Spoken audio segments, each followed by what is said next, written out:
દક્ષિણ ગુજરાતમાં શેરડી અને ડાંગર મુખ્ય પાકો છે। ચોમાસું અને ઉનાળુ ડાંગરનું અંદાજે 2 થી 2.5 લાખ હેક્ટર જમીનમાં ડાંગરનું વાવેતર થાય છે। પાણીને લઈને હવે ડાંગરના પાક ઉપર નિયંત્રણ લાવવાની રાજ્ય સરકાર તૈયારીઓ કરી રહી છે। આગામી દિવસોમાં ડાંગરને લઈને રાજ્ય સરકારે આ અંગે પરિપત્ર લાવવાની તૈયારીઓ તેજ કરી દીધી છે।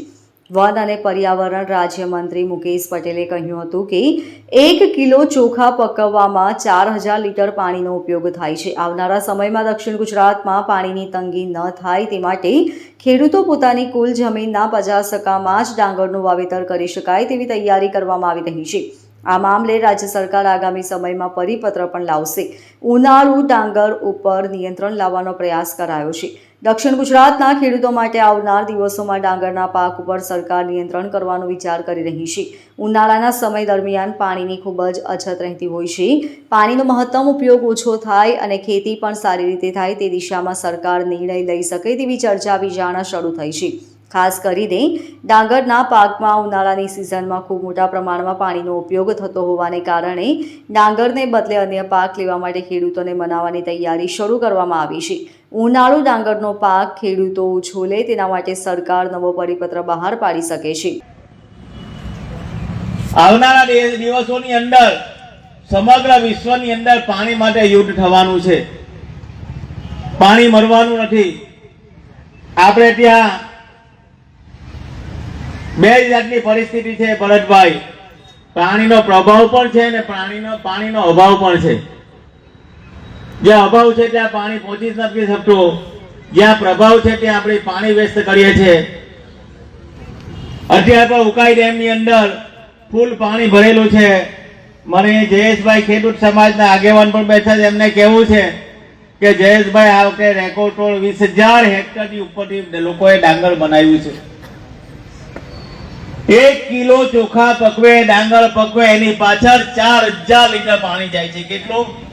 4000 લીટર પાણી જાય છે 1 કિલો પાછળ।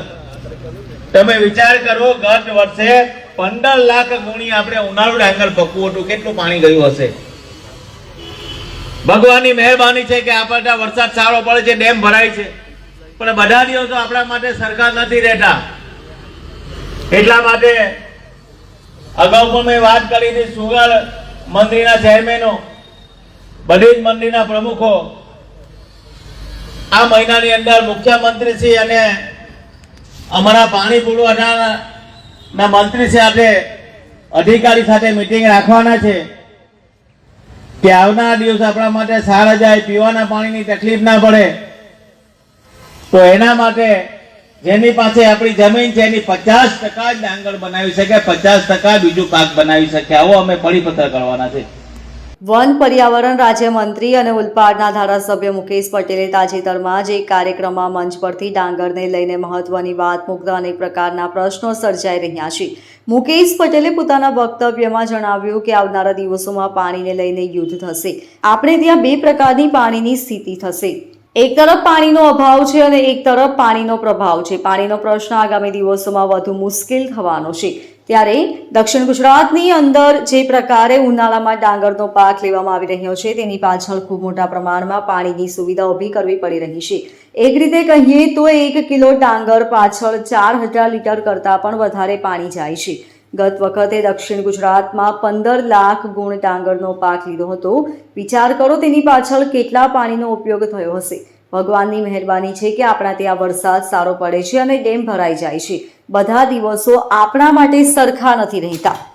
ગુજરાતમાં છેલ્લા 35 વર્ષથી વધુ સમયથી ભારતીય જનતા પાર્ટીની સરકાર છે અને ભારતીય જનતા પાર્ટીની કેન્દ્રની અને ગુજરાતની સરકાર ખેડૂતોની આવક બમણી કરવાની વાત કરે છે, 24 કલાક વીજળી આપવાની વાત કરે છે અને બીજી બાજુ સરકારના જ એક મંત્રીશ્રી જે પ્રમાણે ડાંગરના ખેતી માટે પરિપત્ર લાવવાની વાત કરે છે, એ ખેડૂતો માટે, સમાજ માટે અને સરકાર માટે પણ એક ચિંતાનો વિષય છે। ખેડૂત એ જગતનો તાત છે અને જગતનો તાત એ ખેતી કરીને, શાકભાજી પકવીને, ડાંગર, શેરડી, ઘાસચારો કે અન્ય બાગાયતી પાકો પકવીને એનું પોતાનું જીવન ધોરણ ચલાવે છે અને સમાજને પણ જીવાડવાનું કામ કરે છે। પરંતુ આ નિવેદન, અને તે પણ ખાસ કરીને દક્ષિણ ગુજરાતનો, જ્યારે તાપી નદી ઉપર ઉકાઈ ડેમ આવેલો છે, આ સમગ્ર ફળદ્રુપ વિસ્તાર છે પિયત વાળો વિસ્તાર છે. આજ દિન સુધી કોઈ પણ દિવસ અહીંયા દુકાળ પડ્યો નથી કે કોઈ ખેતી માટે કે પીવાના પાણી માટે તકલીફ પડી નથી. અને આ અનુસંધાનમાં આ સમગ્ર વિસ્તારમાં ડાંગરની ખેતી મોટા પ્રમાણમાં કરવામાં આવે છે. આ ખારાશવાળી જમીન છે ને ખારાશવાળી જમીનમાં ડાંગરની જ ખેતી થાય છે. જે રીતે ડુક્કરનો ત્રાસ, રાસાયણિક ખાતરના ભાવો, મજૂરોની અછત અને ટેકનોલોજીના કારણે આ ડાંગરની ખેતી 90 દિવસમાં કરવામાં આવે છે. બીજી બાજુ સરકારને અને તંત્રને વારંવાર રજૂઆત કરવા છતાં તંત્ર દ્વારા જે પ્રકારે વેસ્ટેજ કેનાલ, નાની નાની માઇનરો અને કેનાલની ઉપર ગેરકાયદેસર રીતે ટ્રીટેડ કર્યા વિનાનું પાણી છોડી દેવામાં આવે છે. એની ઉપર કાયમી સ્ટ્રક્ચર બનાવી દેવામાં આવે છે. એને નાની કેનાલોને પૂરી દેવામાં આવે છે. તંત્રની કોઈ પણ પ્રકારની મંજૂરી ન હોવા છતાં સરકારના પદાધિકારીઓ અને તંત્રના મેરાપીપણામાં ખેડૂતો ભૂતકાળમાં આ કેનાલમાંથી પાણી પાતા હતા. એ ખેડૂતો પણ આવી મોટી કેનાલમાંથી પાણી લેવાનો સમય આવી ગયો. બીજી બાજુ સરકાર આ કાંકરા પર જે નહેર છે એને વિસ્તૃતીકરણ કરીને 1000 કરોડ રૂપિયાનો ખર્ચ કર્યા પછી પણ આ કેનાલની કેપેસિટી 3500 ક્યુસેસની કરતાં તમે જો દર વર્ષે મોટા પ્રમાણમાં ભંગાણ પડે છે. એમાં મોટા પ્રમાણે ભ્રષ્ટાચાર કરવામાં આવ્યો છે. જ્યારે આ કેનાલ જૂની હતી 2800 ક્યુસેસની સપાટીવાળી હતી ત્યારે આ કેનાલોમાં 0 થી ટેલ સુધી પાણી પહોંચી જતું હતું. પરંતુ સરકારની અને સિંચાઈ વિભાગના અધિકારીનો અવણઆવટને કારણે એનો કોઈ ભોગ બનતો હોય તો ખેડૂત બને છે. ખેડૂતે શું ખાવું, શું કરવું, શું ખેતી કરવી, એને બદલે સરકાર એવું કહેવા માંગે છે કે આવનારા દિવસોમાં 50% ડાંગરનો પાકનો પરિપત્ર અમે કરવાના છે. બીજી બાજુ ઉદ્યોગોને મોટા પ્રમાણમાં પાણી આપવામાં આવે છે. સમગ્ર વિસ્તાર જોવામાં આવે, અંકલેશ્વર હોય, ઓલપાડ હોય, 84 હોય કે માંડવી તાલુકો હોય, મોટા પ્રમાણમાં આ જગ્યાએ ઇન્ડસ્ટ્રીનો બાંધકામો કરવામાં આવ્યા, રેસિડન્ટ બાંધકામો કરવામાં આવ્યા, જમીનો બિન ખેતી કરવામાં આવી. આના કારણે પિયતનો વિસ્તાર પણ ઘટવામાં આવ્યો છે. પરંતુ ઉદ્યોગોને ફાયદો કરવા માટે અને ખેડૂતોની આવક બમણી ન થાય એના માટે આ ભારતીય જનતા પાર્ટીની સરકાર આ પરિપત્ર લાવવાની વાત કરી રહી છે. એનો અમે વિરોધ કરીએ છીએ. કોંગ્રેસ પક્ષ વતી પણ ખેડૂતોની સાથે રહીને ખેડૂતોને ન્યાય મળે, ખેડૂતો શું ખેતી કરવી, શું પકવવી એ પોતે પ્રારબ્ધ અને આ જન્મસિદ્ધનો અધિકાર છે. એની સામે આવનારા દિવસોમાં પરિપત્રની સામે આવનારા દિવસોમાં આંદોલન કરવાના છે. Bureau report LK star news, Surat.